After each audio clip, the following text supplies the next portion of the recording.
嚟到呢一條題目咧就講到 5A 就會等同於 7B， 以及 A 比 C 咧就會等同於3比8，就想我哋計翻以下呢個 fraction 嘅數值係幾多。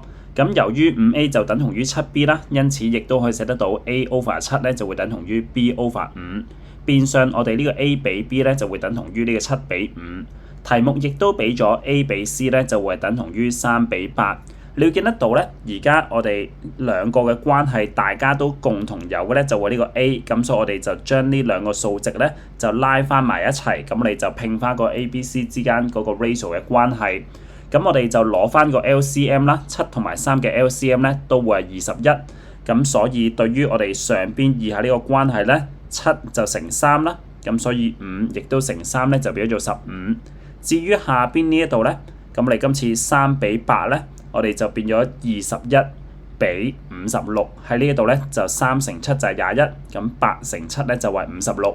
變相我哋而家 A 比 B 比 C 咧就會等同於21比15比56，我哋亦都寫翻清楚，咁就21比15比56啦。咁因此咧，我哋亦都可以寫得到咧，喺個概念上邊，我哋就寫 A 就等於21K， 咁 B 咧就會等同於15K， 以及 C 咧就會等同於56K。咁當中呢個 K 咧就會一個 non-zero constant 嚟噶。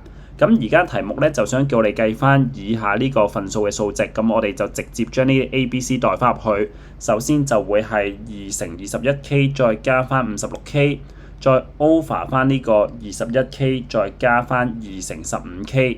咁你上邊化簡咗咧，其實就會係98K 啦。至於個 denominator 咧就會等同於51K。咁個 K 咧係 non-zero constant 嚟噶嘛，咁所以約走翻去嘅時候咧就會等同於呢個98 over 51。咁因此呢條答案咧就自然會等同於 D 啊。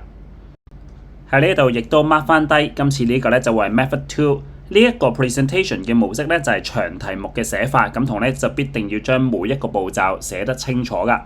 好啦，咁但係 MC 咧有時候我哋就最緊要就係盡早揾到個答案啦。咁所以喺呢度亦都 mark 翻低呢個 method 1。好啦，今次咧就俾咗兩個關係啦。而家 5A 就會等同於 7B， 以及呢個 A 比 C 咧就會等同於3比8。喺呢條題目嘅重點咧就係我哋可以利用到一個 substitution 嘅技巧，亦即係代數。由於 A 比 C 咧就會等同於3比8，咁我就直接將 A 就代為3，以及 C 咧就代為8。咁呢度咧同我亦都要善用翻部計數機啊，咁所以我哋亦都喺度睇翻啦。而家我就將呢個3就儲存喺 A， 以及呢個8咧就儲存去 C。而同一時間，由於 5A 就會等同於 7B， 咁所以我亦直接將呢個 5A 除7咧，我就儲存去 B 當中。咁今次咧題目就想叫你計翻呢個 2A 加 C， 再 over 翻呢個 A 加 2B。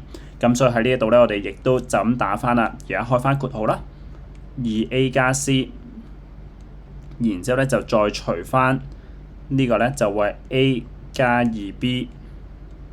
咁你就撳咗以下呢個 expression 出嚟。咁最終我哋撳翻計數機咧，就會得知道個份數就會係98 over 51。咁所以咧，亦都攞得到個答案就會係 D 噶。